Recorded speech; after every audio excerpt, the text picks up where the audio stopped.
பெஞ்சல் புயலால் உயிரிழந்தோர் குடும்பத்திற்கு தலா 5 லட்சம் ரூபாய் இழப்பீடு வழங்க முதலமைச்சர் மு.க.ஸ்டாலின் உத்தரவிட்டுள்ளார். விழுப்புரம், கடலூர் மற்றும் கள்ளக்குறிச்சி மாவட்டங்களில் மழையால் 2 நாட்களுக்கு மேல் பாதிக்கப்பட்ட குடும்பங்களுக்கு தலா 2000 ரூபாய் வழங்கவும் உத்தரவிட்டுள்ளார்.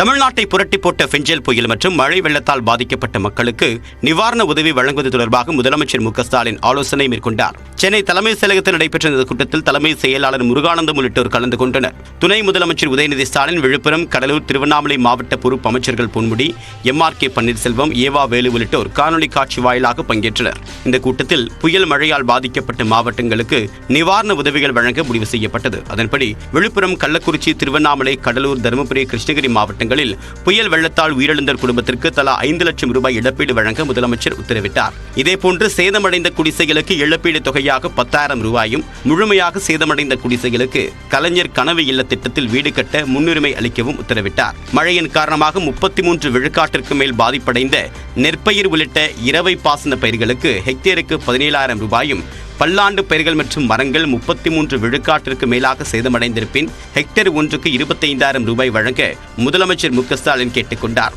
இதேபோன்று 33 விழுக்காட்டிற்கு மேல் பாதிக்கப்பட்ட மானாவாரி பயிர்களுக்கு ஹெக்டேருக்கு 8,500 ரூபாயும், எருது, பசு உள்ளிட்ட கால்நடைகள் உயிரிழந்திருக்கக்கூடிய பட்சத்தில் 37,500 ரூபாயும் வழங்க அறிவுறுத்தினார். வெள்ளாடு, செம்மறியாடு உயிரிழப்பு நிவாரணமாக 4,000 ரூபாயும், கோழி உயிரிழப்பு நிவாரணமாக 100 ரூபாய் வழங்கவும் உத்தரவிட்டார். அதி கனமழை காரணமாக கடும் மழை பொழிவினை சந்தித்திருக்கூடிய விழுப்புரம், கடலூர் மற்றும் கள்ளக்குறிச்சி மாவட்டங்களில் 2 நாட்களுக்கு மேல் மழை வெள்ளம் சூழ்ந்து வாழ்வாதாரம் பாதிக்கப்பட்ட குடும்பங்களுக்கு குடும்ப அட்டை அடிப்படையில் நிவாரணமாக 2,000 ரூபாய் வழங்கவும் முதலமைச்சர் உத்தரவிட்டார்.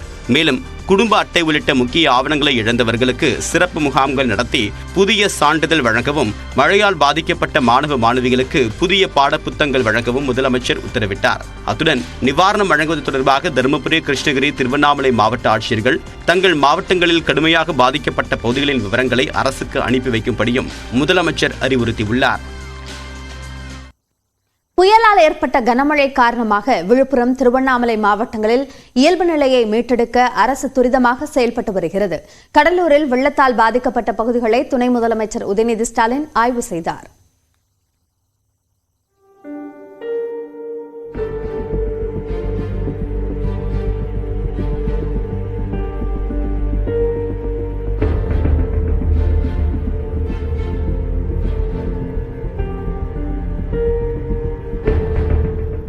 விழுப்புரம் மாவட்டத்தில் பெஞ்சல் புயல் ஏற்படுத்திய பாதிப்புகள் சீரமைக்கப்பட்டு வரும் நிலையில் தேவனூர் கிராமத்தில் வெள்ளம் சூழ்ந்த வீட்டை விட்டு வெளியேற முடியாமல் தவித்த தம்பதியின் 3 மாத குழந்தையை இளைஞர் ஒருவர் அன்னக்கூடையில் பத்திரமாக வைத்து காப்பாற்றி மீட்டு வந்தது நெகிழ்ச்சியை ஏற்படுத்தியது.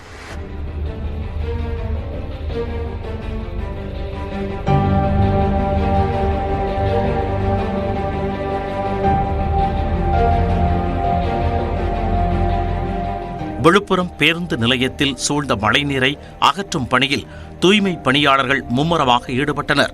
10ற்கு மேற்பட்ட ராட்சத நீர் இறைப்பான்கள் மூலம் மழைநீரை அகற்றும் பணிகளை நகராட்சி அதிகாரிகள் மேற்கொண்டனர். இதனிடையே கடலூரில் வெள்ளத்தால் பாதிக்கப்பட்ட பகுதிகளை துணை முதலமைச்சர் உதயநிதி ஸ்டாலின் ஆய்வு செய்தார். நெல்லிக்குப்பம் சாலையில் உள்ள குமாரபுரம், கலைஞர் நகர் பகுதியில் பாதிப்புகளை பார்வையிட்டு பொதுமக்களுக்கு நிவாரணப் பொருட்களை வழங்கினார்.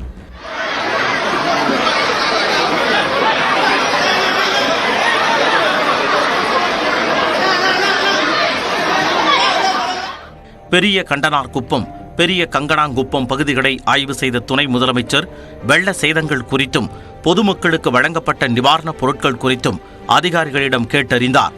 பின்னர் செய்தியாளர்களிடம் பேசிய அவர் அனைத்து அமைச்சர்களும் களத்தில் இருப்பதாக கூறினார்.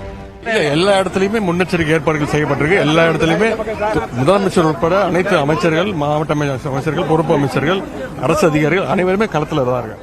கடலூரில் மின்சார பாதிப்பால் ஏற்படும் உயிரிழப்புகளை தடுப்பதற்காகவே மின்சாரம் வழங்கப்படாமல் இருப்பதாக ஊரக வளர்ச்சித்துறை கூடுதல் தலைமைச் செயலாளர் ககன்தீப் சிங் பேடி தெரிவித்தார்.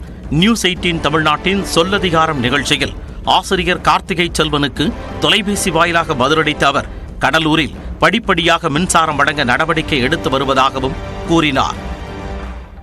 லைட் நிறைய ரெஸ்பிரேஷன் ஃபாலோ அப் பண்ணோம். நேத்து வந்து we asked them to cut off electricity in those areas, so that அங்கே வந்து ஏதோ எலக்ட்ரிகேஷன் வரக்கூடாது. ஸோ டச் வுட் அதனால வந்து எலக்ட்ரிகேஷன் வரல.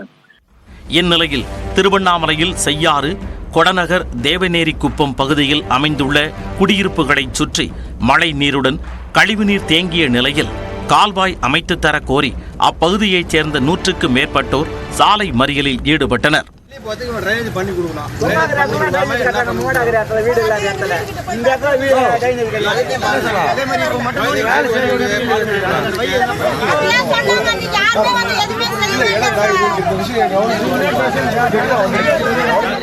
தர்மபுரி ஆட்சியர் அலுவலகம் அருகே 2 நாட்களாக தேங்கியிருந்த மழை நீரை துணை முதலமைச்சர் உதயநிதி ஸ்டாலின் பார்வையிட்ட பிறகு அகற்றப்பட்டதாக குடியிருப்பு வாசிகள் தெரிவித்தனர்.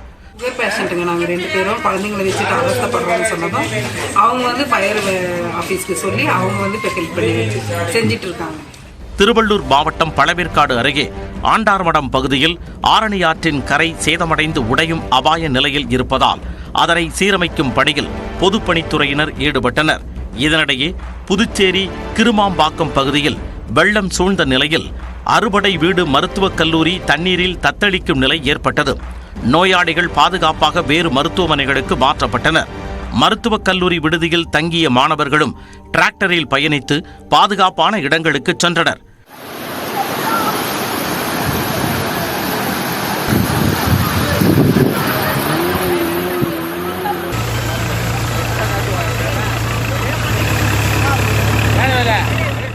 கன்னியங்கோயில் முதல் முள்ளோடை வரை சாலையில் வெள்ளம் பெருக்கெடுத்து ஓடியது. வெள்ள பாதிப்பால் புதுச்சேரி பிள்ளையார்குப்பம் பகுதியில் உள்ள தடுப்பணை முற்றிலும் மூழ்கியது.